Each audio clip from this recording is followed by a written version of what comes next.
Hey, what's up, guys? How's it going? So, we are testing out some teams for the actual monsters. Of course, when it comes to a lot like Helldrider, for example, how do you know if, let's say, with the team that I was showing you a little while back, how do you know at what point that team is working and what should you do at some point if, let's say, you're hitting a level 4 and your team's dying too quick, right?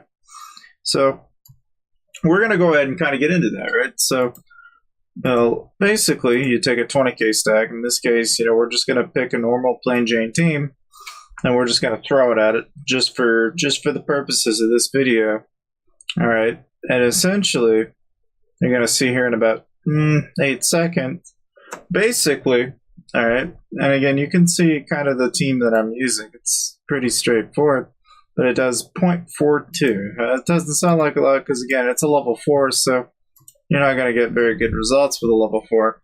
But what you'll see here is that now, you put your team together, you get them all up and ready to go, and essentially what you got going on here is you can see that your team pretty much dies right the hell away.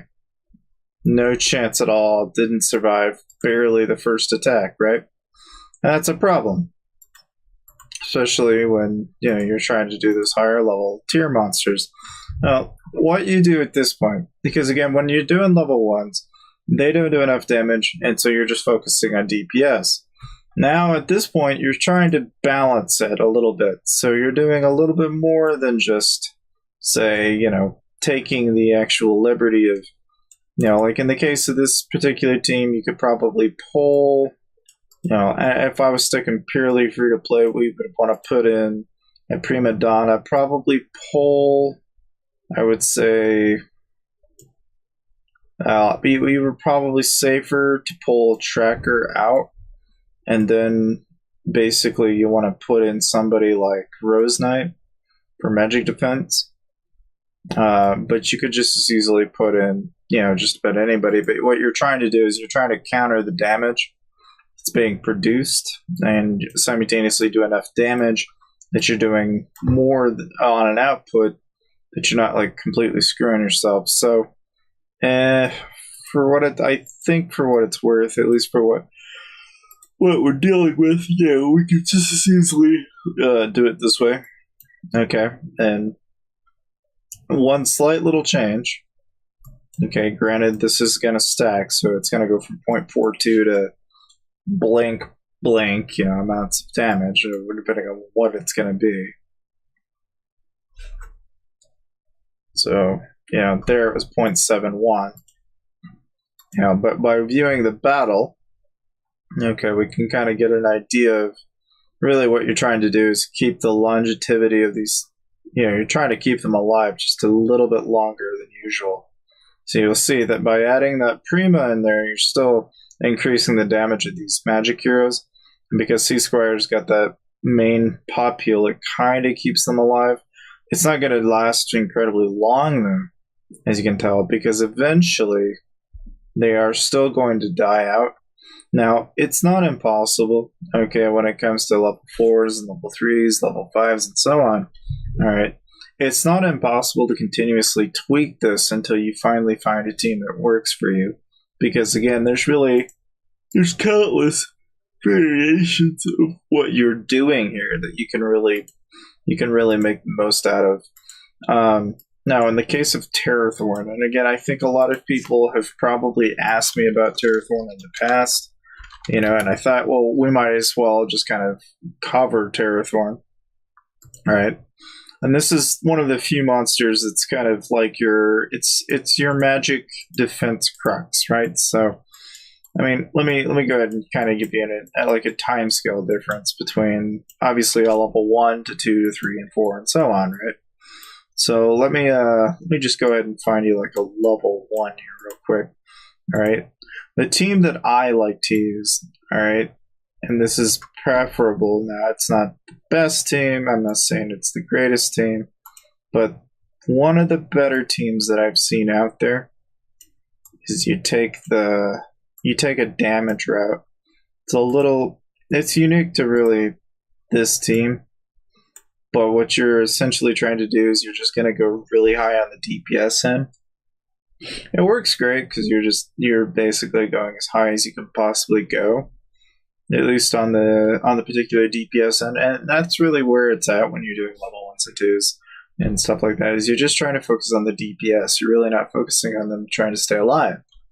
When you want them to actually tank hits but simultaneously do enough damage, that's where it gets a little bit more complicated. And obviously, you're only going to get so far. But like you can see that particular team that I just used there did 84%. Now that's not even that great, right? Because we want to be able to one-hit kill a lot of these Terrorthorns. We don't want to have a marginally different ratio.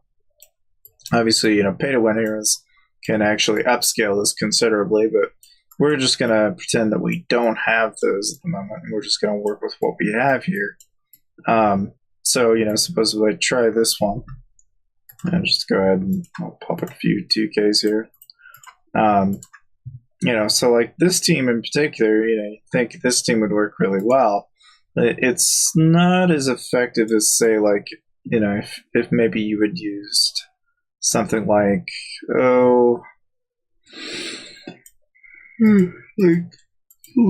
say between these two, you're probably going to get a little bit more out of that. If it was a concern, you could always use that in particular. But like by throwing Shade in there rather than throwing in Demon Slayer, you'll see what kind of a difference this makes. It's kind of an interesting one, to say the least. I mean, because again, you can see the rewards on this is obviously never all that great, and that's the thing about level 1s is, they're level 1s. You're not going to get really terribly good loot, except for resources. Really, that's really where they're at. Anyways, it's done purely for the resource need. But like in this case, right, with just a small minor tweak by switching the leader. And I know some of you guys are out there probably going to watch this and you're going to be like, well, just give me the answer. Don't make me watch this all day long. Look, the one thing you can see is one hero made that much of a difference. One freaking hero. Look, and the thing is, all right, when it comes to one-hitting these, I mean, you can, tack on just to set a monster hunting gear. Okay, assuming you don't even have some of this as gold. Like, if you pop a 25% monster hunting damage boost, little things like that, you can just one-hit level 1s all day long, even if you're not using the right team. Obviously you guys have seen kind of the damage ratio on level 1s right now. You're probably thinking, but how does this factor out on like a level 2 and a level 3 and a level 4, right? Because I noticed you guys were asking about it in the previous videos. It's just at what point do I know I need to switch the team? Because at some point, the DPS is no longer the route that you want to go, but rather you want to try to live longer and do DPS. It's like you'll see here, I do 24% on a level 2. But if we view the battle, all right, the thing is, with anything, is what we're really looking for here is that survivability aspect of it. We're not wanting them to die right away.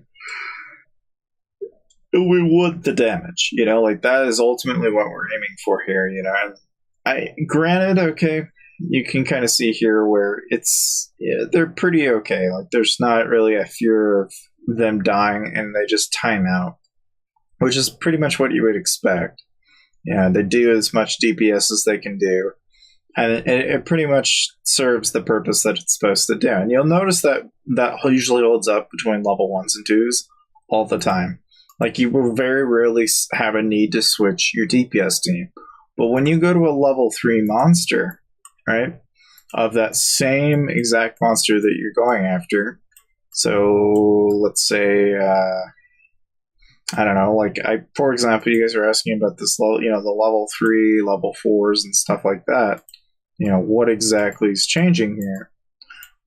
Actually, let's just go ahead and do a whole 57k. I'll go ahead and show you a whole 50k, but I was using this team earlier, and you guys could see that, what really quickly happened is that you don't get enough health. Now, it's nice that Prima's in there, and she's not a bad character, but part of your problem, at least in this kind of situation, is you need to keep your heroes alive.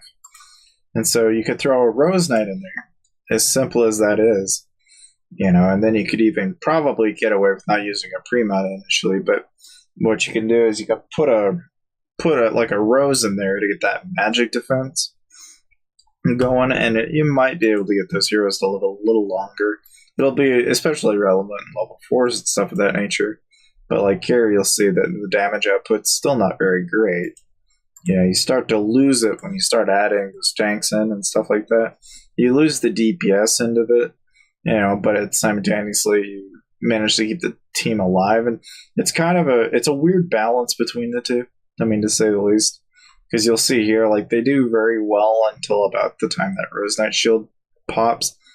And by the time it pops, that is about where you'll start to see this team kind of start to flounder in a little bit. It'll start to waken up, especially certain heroes. You'll see they just kind of fall flat a little too soon. You can keep them alive a little longer, but sometimes you're just not that lucky. And I mean, in all honesty, right? My honest opinion on a lot of this is that if you really want to make the most out of it, you need to be packing like a stunner. So like I'll do exactly the same team with one exception, which is instead of using Bomb and Goblin, if let's suppose I just threw in like hell, I could throw in Child of Light and then just pull Rose Knight out of the equation and put in probably put back our C-Squire. Just pulling one equation out of that and putting in a tank just as a replacement. And it doesn't sound like a terribly. I mean, it may sound terrible, it may not be. It just kind of depends on what hero you're using. But ultimately, you want a stunner of some sort in a tank. No, it doesn't need to be a terribly great tank, but you can see the damage ratio here drops a little bit. And part of the reason why it does that is because, where here we were trying to do DPS, now we're trying to tank damage a little bit. Now, Shadow Light, unfortunately, doesn't really tank very well, but what she does do fairly well is that she can basically absorb damage, and she basically heals the weakest unit in the entire match. Sometimes you get lucky with that, though, and other times you don't. In this particular case, it didn't really work so well, and so you end up losing both your and that's trial and error. I mean, really, you could do that in and out, back and forth, and you may get lucky, you may not be. But really, the lesson in this is this: when you go to level 3s and level 4s and stuff of that nature, and you're dealing with something that is of higher tier, you just need to work with different variations in the teams. And like I said, as much as I'd love to think that I could just tell you, well, this is the exact same team you need to use every single time, it applies great for level 1s and stuff like that.